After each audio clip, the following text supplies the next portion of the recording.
किसी एक इंसान का भरोसा जीतना आसान नहीं होता, और यहां तो एक नहीं बल्कि पूरे गांव का भरोसा जीतना है। क्या मैं अपने लक्ष्य में कामयाब हो पाऊंगा? जलगांव के बीचों बीच खड़ा शिखर इसी सोच में डूबा है। दिनेश उससे कहता है, हाथ पर हाथ धरे बैठे रहने से कुछ नहीं होगा। जल्द से जल्द हमें इन्हें मनाना होगा। हमारे यहां आने की खबर अमित को लग गई तो वो हमारे लिए और मुसीबतें खड़ी कर सकता है। शिखर फैसला करते हुए कहता है, चलो मेरे साथ, बस एक ही मौका है हमारे पास इनका भरोसा जीतने का। आज या तो आर या पार करके ही लौटेंगे हम यहां से। थोड़ी देर बाद शाम हो चली है। गांव के सारे बड़े बुजुर्ग आपस में कुछ चर्चा करने के लिए एक मचान के पास जमा हुए हैं।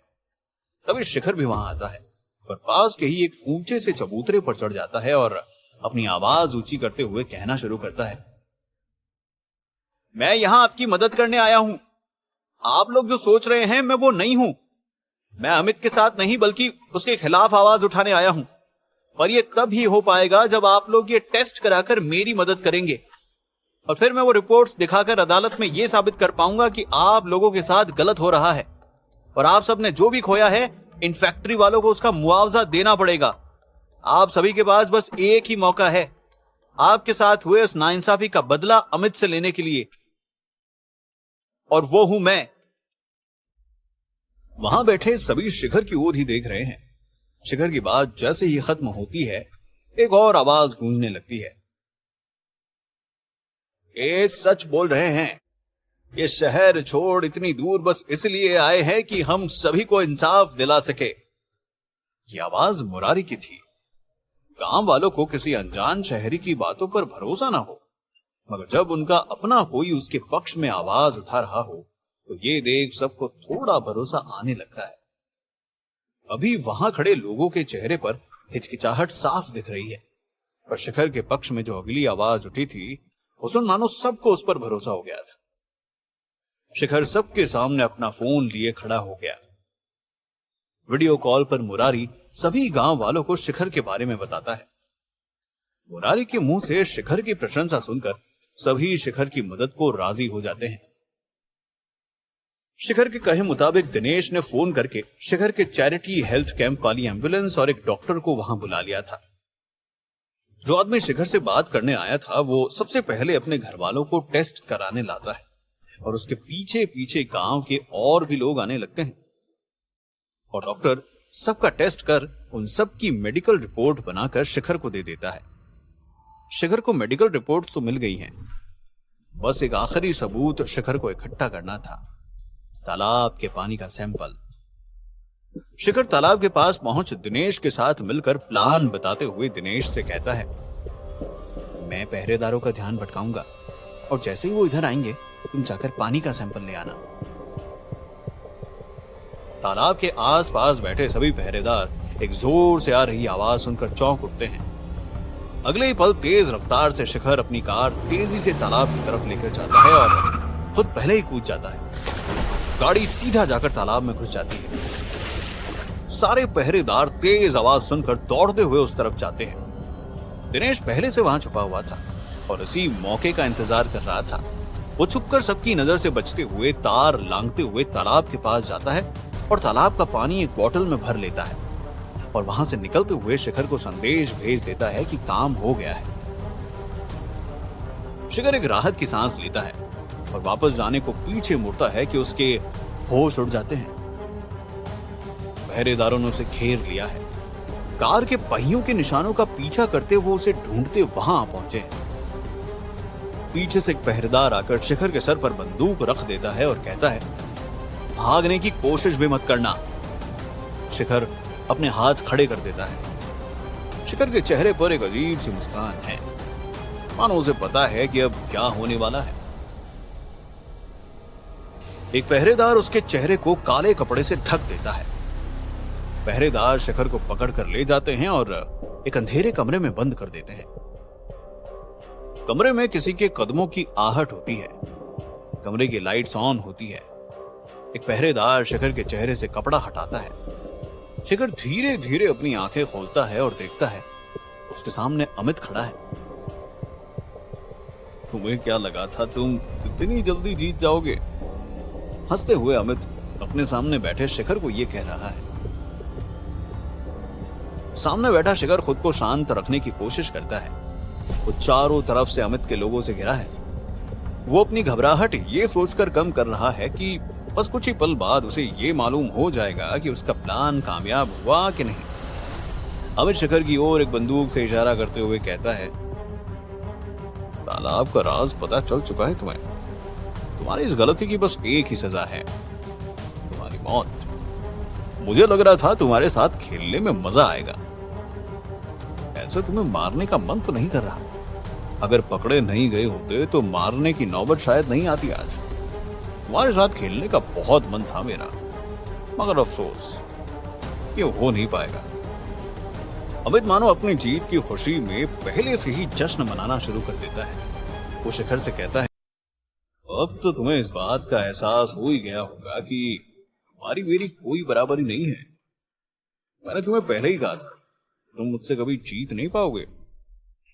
शिखर जो अभी तक शांत बैठा सब सुन रहा था, मुस्कुराते हुए कहता है, बात तो सही कही तुमने। हमारी कोई बराबरी नहीं, हम में बहुत अंतर है। उदाहरण के तौर पर यह बात ही ले लो कि हम में से किसी एक ने हार मानना नहीं सीखा और किसी एक को यह पता नहीं कि जीत की खुशी कब मनानी शुरू करनी चाहिए। यह कहते हुए शिखर अमित के पीछे लगी टीवी स्क्रीन की तरफ इशारा करता है। अमित हैरानी में टीवी चालू करता है और उसकी हैरानी का कोई ठिकाना नहीं रहता। टीवी पर बहुत सारे पत्रकारों की भीड़ जलगांव के तालाब के पास लगी थी। अमित तुरंत ही टीवी की आवाज बढ़ाता है और जो सुनता है उसके चेहरे के रंग ही उड़ जाते हैं। दिनेश तालाब के पास खड़ा पत्रकारों से कह रहा है, इस पानी का जब सैंपल लेकर हमने जांच करवाई तो उसमें बहुत भारी मात्रा में कई सारे जहरीले केमिकल मिले, जिसने ना सिर्फ इस पानी को पीने लायक नहीं छोड़ा बल्कि इस पानी के उपयोग से बहुत ज्यादा बीमार कर दिया है इस गांव में लोगों को। एक पत्रकार आगे बढ़कर पूछता है, पर इस पानी में इतना जहर आया कहां से? दिनेश उसके साथ आए जल विभाग के लोगों में से एक की तरफ इशारा करता है, जो आगे बढ़ते हुए सभी से कहता है, हमारी जांच पड़ताल के बाद हमने पाया है कि इस जल में वो सब पदार्थ है जो पास ही मौजूद अमित मोहंती की फैक्ट्री में बन रही चीजों के बनाने से उत्पन्न होते हैं। हमने फैक्ट्री की पड़ताल की तो ये बात साफ नजर आई कि ये सभी पदार्थ तालाब में वहीं से आए हैं। ये सुनते ही सभी पत्रकारों में खलबली मच जाती है।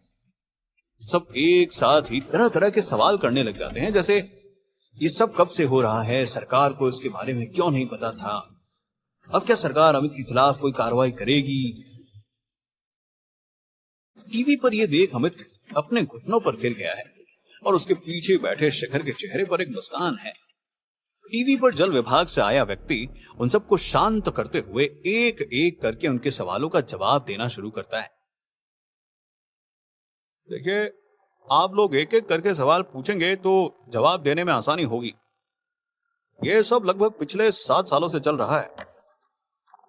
पानी की जांच करने पर उसमें पाए पदार्थों की मात्रा से यह अनुमान लगाया गया है। और रही बात आज तक ये सब सरकार को क्यों नहीं पता चला, उसके पीछे एक बहुत ही सरल सा जवाब है। ये तालाब बनाने और इसकी देखरेख की जिम्मेदारी अमित मोहंती की कंपनी को दी गई थी। इससे पहले वो आगे कुछ कहता, एक पत्रकार तुरंत ही उसकी बात काटते हुए कहता है, पर यह तालाब इस गांव का इकलौता जल स्रोत है। ऐसे में इसकी जिम्मेदारी किसी और को क्यों दी गई है? ये सब तो सरकार के जिम्मे होना चाहिए ना। अमित का फोन बजे जा रहा है। उसका सेक्रेटरी अमित से कहता है, सभी मंत्री जिनके साथ भी आपने डील की है आपको फोन लगा रहे हैं, मैं क्या जवाब दूं उन्हें? अमित बुत बना ये सब देख रहा था। शिखर अमित की यह प्रतिक्रिया देखकर इतना तो समझ गया है कि अब अमित ये जान गया है कि उसे कोई नहीं बचा सकता। उसका सच अब सबके सामने है। अमित मानो खुद ही से बात करते हुए कहता है, मुझे बस ये जानना है कि आखिर क्यों किया तुमने ये सब, सिर्फ एक गलत डील की वजह से? शिखर पलटकर उसे जवाब देते हुए कहता है, ये सिर्फ उस डील की वजह से नहीं है, बल्कि आज तक तुमने जो भी गलत किया है उसकी सजा समझो। और वैसे भी तुम्हें क्या लगा था, सच हमेशा के लिए छुपा रहेगा। तुमने जितने लोगों के साथ गलत किया है, कभी ना कभी तो उन्हें इंसाफ मिलता ही। ये मैंने सिर्फ अपने लिए नहीं किया, ये मैंने गांव वालों के लिए किया है और हिना के लिए किया है। हिना के नाम पर अमित की प्रतिक्रिया देखकर शिखर आगे कहता है, हां, ये सब जलगांव पर ही खत्म नहीं होगा। जल्दी ही दुनिया ये भी जान जाएगी कि तुमने हिना के साथ क्या किया है और कैसे उसकी मौत के तुम जिम्मेदार हो। मैं हर उस इंसान का बदला ले रहा हूं तुमसे जिसके साथ तुमने गलत किया है। मेरी अनन्या की जो हालत तुमने की थी, उसके लिए मैं तुम्हें इतनी आसानी से नहीं छोड़ने वाला। शिखर की बात सुनकर अमित उलझन में नजर आता है। वो पलटकर कुछ जवाब देने ही वाला होता है कि पुलिस की गाड़ियों के शोर से वहां मौजूद सभी लोग सतर्क हो जाते हैं। दरवाजा तोड़ते हुए पुलिस की एक टीम अंदर आती है और इंस्पेक्टर अमित को एक कागज दिखाते हुए कहते हैं, हमारे पास आपको गिरफ्तार करने का ऑर्डर है। वहां खड़े अमित के सभी गुंडे अपनी बंदूक नीचे कर लेते हैं। अमित सर झुकाए पुलिस इंस्पेक्टर की बात मान लेता है, जो आगे बढ़कर उसे हथकड़ियां पहना देता है। जाते जाते अमित शिखर की ओर पलटकर मुस्कुराते हुए कहता है, मान गए तुम। ये मत समझना कि ये सब यहीं खत्म हो गया है। इतनी जल्दी हार मानने वालों में से नहीं, हम फिर जरूर मिलेंगे। मैंने तुम्हें जिंदा इसलिए छोड़ा है ताकि ये खेल जारी रख सकूं मैं। अमित को पुलिस यहां से ले जाती है और शिखर को उठाकर उसका धन्यवाद करती है। अमित के चुंगल से निकलते ही एक और काम था जो शिखर को करना है, जिसकी तैयारी वो कई दिनों से कर रहा है। वो बस इंतजार कर रहा था सही वक्त का। अपने घर पहुंचकर शिखर अपना सूट पहनता है, जो खास तौर पर उसने इसी दिन के लिए बनवाया है, और एक बड़ा सा पार्सल लेके अनन्या के कमरे में चला जाता है। अनन्या शिखर को देखकर चौंक जाती है और कहती है, कहीं जाने की तैयारी है या कुछ खास है आज? शिखर बहुत छुपाने की कोशिश करता है, लेकिन उसके चेहरे पर से मुस्कुराहट जैसे हट ही नहीं रही है। अनन्या देखती है शिखर के हाथ में एक बड़ा सा पार्सल है, जिसे देख अनन्या आश्चर्यचकित हो पूछती है, अरे तुम्हारे हाथ में क्या है? इतना बंठन के क्या डिलीवर करने जा रहे हो? शिखर हंसते हुए अनन्या को वो पार्सल देते हुए कहता है, ये तुम्हारे लिए। अनन्या शिखर को चिढ़ाने के लिए पार्सल लेकर उसे मेज पर रख देती है। शिखर वो पार्सल वापस उठाकर उसे देते हुए कहता है, अरे इसे अभी खोलना है। अनन्या हंसती है और वो पार्सल खोलती है और शिखर की तरफ चौंक कर देखती है। उसमें एक खूबसूरत ड्रेस है। अनन्या उस ड्रेस को देखती रह जाती है। ओहो, आज इतनी मेहरबानी क्यों की जा रही है मुझ पर? शिखर अनन्या की तरफ देखता है और मुस्कुराते हुए वो ड्रेस उठाकर उसे देते हुए कहता है, वो बाद में बताऊंगा।